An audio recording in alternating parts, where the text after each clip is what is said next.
El Ministerio Conéctate a Jesús y Seminarios y Tutorías TISU presentan desde Panamá, Puente del Mundo y Corazón del Universo, la serie Feliz para Siempre.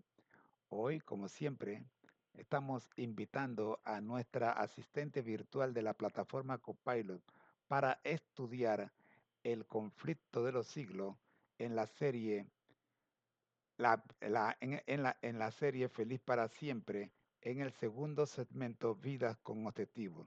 Vamos a hacerle una pregunta sencilla a la profe. ¿Quién fue Martín Lutero y qué podemos decir de él en esta sección?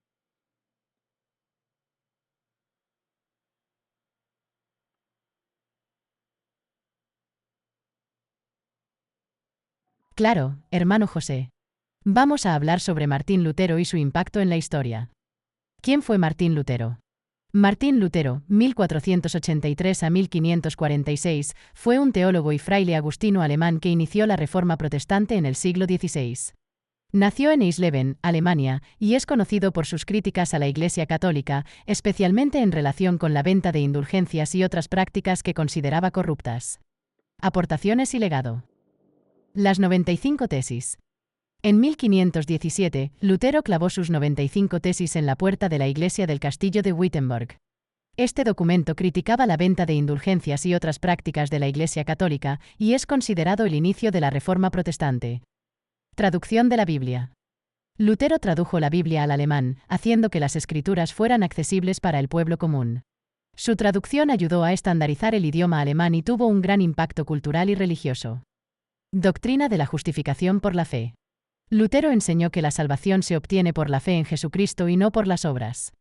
Esta doctrina se convirtió en un pilar del protestantismo. Reforma de la Iglesia. Sus enseñanzas llevaron a una reestructuración de las iglesias cristianas en Europa, dando origen a diversas denominaciones protestantes.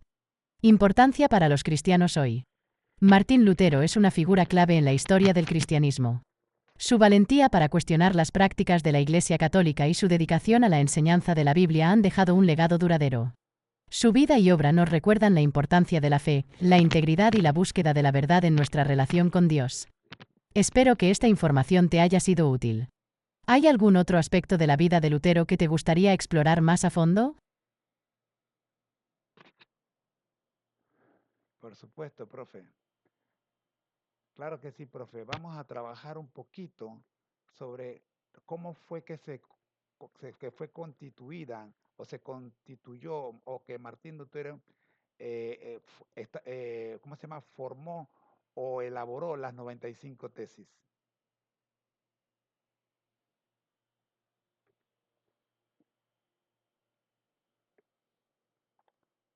Claro, hermano José. Vamos a profundizar en cómo Martín Lutero elaboró y publicó sus 95 tesis, un evento crucial en la historia de la Reforma protestante. Contexto y motivaciones. Venta de indulgencias. En el siglo XVI, la Iglesia Católica vendía indulgencias, que eran certificados que, según la creencia, reducían el tiempo que las almas de los difuntos pasaban en el purgatorio. Esta práctica se había convertido en una fuente significativa de ingresos para la Iglesia. Indignación de Lutero. Martín Lutero, un monje y profesor de teología en la Universidad de Wittenberg, se indignó por esta práctica, ya que consideraba que desviaba a los fieles del verdadero arrepentimiento y fe en Dios. Elaboración de las 95 tesis. Redacción. Lutero redactó las 95 tesis en latín, con el título Disputatio pro declaratione virtutis indulgentiarum, cuestionamiento al poder y eficacia de las indulgencias. Estas tesis eran proposiciones para un debate académico y no representaban inicialmente un desafío directo a la autoridad de la Iglesia. Contenido. Las tesis criticaban la venta de indulgencias y cuestionaban la autoridad del Papa para perdonar pecados. Lutero argumentaba que la salvación no se podía comprar y que solo la fe en Dios podía salvar a las personas. Publicación y difusión. Clavado en la puerta. El 31 de octubre de 1517, Lutero clavó sus 95 tesis en la puerta de la iglesia del castillo de Wittenberg, una práctica común para anunciar debates académicos. Este acto es considerado el inicio de la Reforma protestante. Difusión rápida. Gracias a la imprenta, las tesis de Lutero fueron rápidamente reimpresas, traducidas y distribuidas por toda Europa. Esto amplificó su impacto y llevó a un amplio debate sobre las prácticas y doctrinas de la Iglesia Católica. Impacto y consecuencias. Reacción de la Iglesia. La publicación de las tesis provocó una fuerte reacción de la Iglesia católica. Lutero fue llamado a retractarse, pero se mantuvo firme en sus convicciones, lo que eventualmente llevó a su excomunión. Inicio de la Reforma. Las 95 tesis de Lutero desencadenaron una serie de eventos que llevaron a la Reforma protestante, un movimiento que transformó profundamente la estructura religiosa y política de Europa. Reflexión. Las 95 tesis de Martín Lutero no solo cuestionaron prácticas específicas de la Iglesia católica, sino que también abrieron un debate más amplio sobre la naturaleza de la fe, la autoridad de la Iglesia y la interpretación de las Escrituras.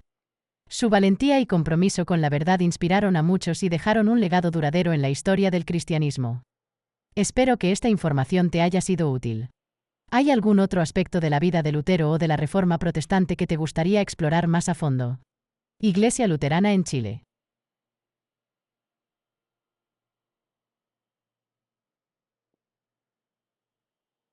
Me, gus- me gustaría, profe, que pudiéramos analizar un poquito el último párrafo del capítulo 7 del libro El conflicto de los siglos, escrito por la escritora cristiana Elena G. de White, ya hace casi, o mejor dicho, ya hace más de un siglo.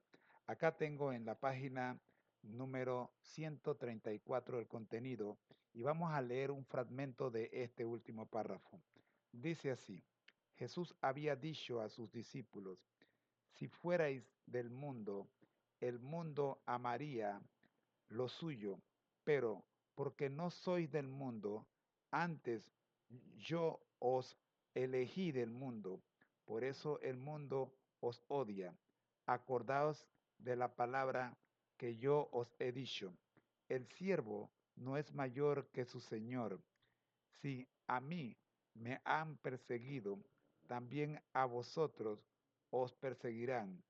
Si han guardado mi palabra, si han guardado mi palabra, también guardarán la vuestra. Juan capítulo 15, versículos 19 al 20.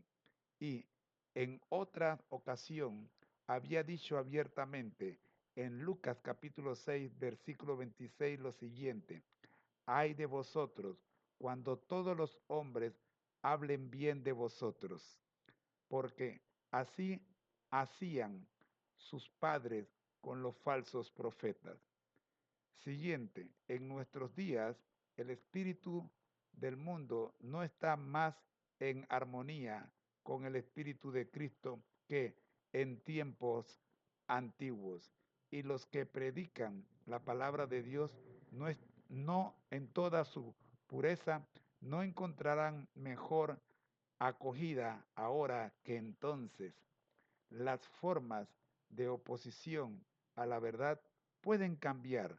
La enemistad puede ser menos aparente en sus etapas porque es más sutil, pero existe el mismo antagonismo que surgirá manifestándose hasta el fin de los siglos.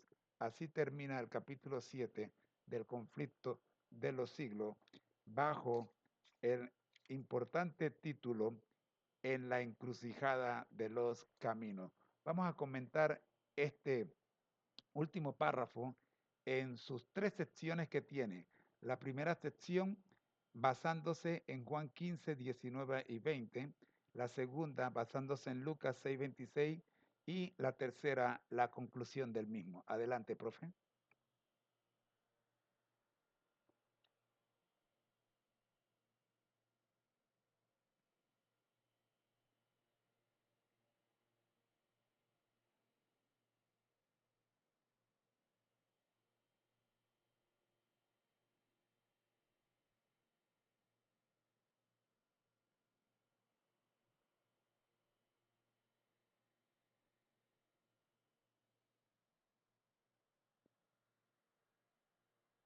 Claro, hermano José. Vamos a analizar el último párrafo del capítulo 7 del libro El conflicto de los siglos de Elena G. de White, dividiéndolo en las tres secciones mencionadas. Primera sección, Juan 15, 19-20. Texto: si fuerais del mundo, el mundo amaría lo suyo, pero porque no sois del mundo, antes yo os elegí del mundo, por eso el mundo os odia. Acordaos de la palabra que yo os he dicho, el siervo no es mayor que su señor. Si a mí me han perseguido, también a vosotros os perseguirán, si han guardado mi palabra, también guardarán la vuestra. Análisis. Elección divina. Jesús destaca que sus discípulos han sido elegidos del mundo, lo que implica una separación y una identidad distinta. Esta elección trae consigo el odio del mundo, ya que los valores y principios del reino de Dios contrastan con los del mundo. Persecución. Jesús advierte que así como él fue perseguido, sus seguidores también lo serán. Esto es un recordatorio de que el camino del discipulado implica sufrimiento y oposición. Fidelidad a la palabra. La promesa de que aquellos que guardan la palabra de Jesús también guardarán la de sus discípulos subraya la continuidad y la autoridad de la enseñanza apostólica. Segunda sección, Lucas 6 y 26. Texto: ay de vosotros, cuando todos los hombres hablen bien de vosotros. Porque así hacían sus padres con los falsos profetas. Análisis. Advertencia contra la popularidad. Jesús advierte que la aprobación universal puede ser una señal de compromiso con el mundo en lugar de con Dios. Los falsos profetas eran populares porque decían lo que la gente quería oír, no lo que necesitaban oír. Integridad profética. La verdadera fidelidad a Dios a menudo implica decir verdades impopulares y enfrentar oposición. La popularidad no es un indicador de la verdad o la justicia. Tercera sección. Conclusión del párrafo. Texto: en nuestros días, el espíritu del mundo no está más en armonía con el espíritu de Cristo que en tiempos antiguos, y los que predican la palabra de Dios en toda su pureza no encontrarán mejor acogida ahora que entonces. Las formas de oposición a la verdad pueden cambiar, la enemistad puede ser menos aparente en sus etapas porque es más sutil, pero existe el mismo antagonismo que se manifestará hasta el fin de los siglos. Análisis. Continuidad del conflicto. Elena G. De Witte señala que el conflicto entre el espíritu del mundo y el espíritu de Cristo es continuo y no ha cambiado con el tiempo. La oposición a la verdad sigue presente, aunque puede manifestarse de maneras más sutiles. Desafío para los predicadores. Aquellos que predican la palabra de Dios en su pureza enfrentarán oposición, tal como lo hicieron en tiempos antiguos. La enemistad hacia la verdad es una constante en la historia de la humanidad. Antagonismo persistente. El antagonismo hacia la verdad y los principios del reino de Dios persistirá hasta el fin de los tiempos. Esto es un llamado a la perseverancia y la fidelidad en medio de la oposición. Reflexión final. Este párrafo del capítulo 7 del Conflicto de los Siglos nos recuerda la realidad de la oposición que enfrentan los seguidores de Cristo. Nos desafía a mantenernos firmes en nuestra fe y a predicar la verdad con valentía, sabiendo que la enemistad del mundo es una señal de nuestra fidelidad a Dios. La perseverancia y la integridad son esenciales en nuestra caminata cristiana. Espero que este análisis haya sido útil. ¿Hay algún otro aspecto que te gustaría explorar más a fondo? Seguiremos estudiando la vida de Martín Lutero en los capítulos que continúan, y la invitación es para que nos acompañen, porque a partir del próximo estudio estaremos viendo un campeón de la verdad, capítulo 8 del libro El conflicto de los siglos.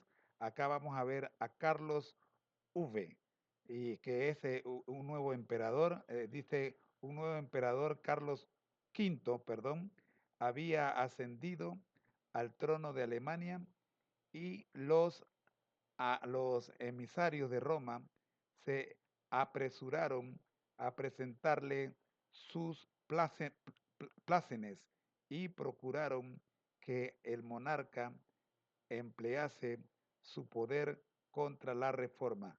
Esto lo vamos a continuar durante el próximo estudio, donde vamos a seguir hablando de Martín Lutero, ahora bajo el imperio, o sea, bajo el gobierno de Carlos V. Profe, vamos a hacer la conclusión de lo que hemos visto el día de hoy e invitarlos para que nos acompañen a estudiar qué pasó con Martín Lutero y Carlos V en el próximo estudio.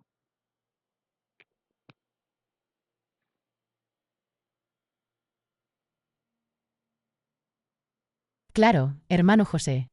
Vamos a concluir lo que hemos visto hoy y hacer la invitación para el próximo estudio. Conclusión del estudio de hoy. Mateo capítulo 11. Analizamos las secciones sobre Jesús y Juan el Bautista, la reprensión a las ciudades impenitentes y la invitación de Jesús a los cansados y cargados.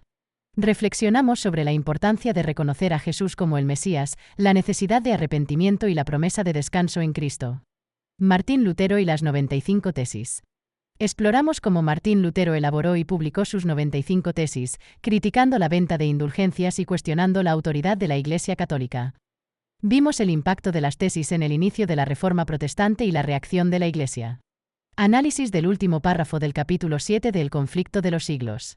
Reflexionamos sobre las enseñanzas de Jesús en Juan 15, 19-20 y Lucas 6 y 26, y la conclusión de Elena G.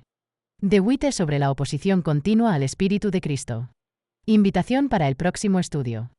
En nuestro próximo estudio, continuaremos con el capítulo 8 de El conflicto de los siglos, titulado Un campeón de la verdad. Exploraremos la vida de Martín Lutero bajo el gobierno del emperador Carlos V y cómo enfrentó los desafíos y la oposición en su lucha por la Reforma. Les invitamos a todos a seguir con nosotros en el segmento La Biblia al Día y en la serie Feliz para siempre. Juntos, continuaremos profundizando en la vida de Martín Lutero y en las enseñanzas de la Biblia. Que tengan una noche bendecida y llena de paz. Nos vemos en el próximo estudio. Bendiciones. Copilot. El Ministerio Conéctate a Jesús y Seminarios y Tutorías TISU de el hermano José Moreno le agradece primeramente a Dios y luego a todos nuestros seguidores por permitirnos entrar a sus hogares a través de la tecnología liderizada por la plataforma de inteligencia artificial Copilot y todo el equipo humano detrás de ella. Muchas gracias. Esperamos que este momento haya sido de mucha reflexión para cada uno de vosotros, como lo fue para su servidor. Les recordamos que al que el Señor llama, capacita, al que envía, acompaña, siempre gozosos, conectados a Jesús y al Espíritu Santo a través de la Biblia, todos juntos, rumbo al cielo. Bendiciones, profe.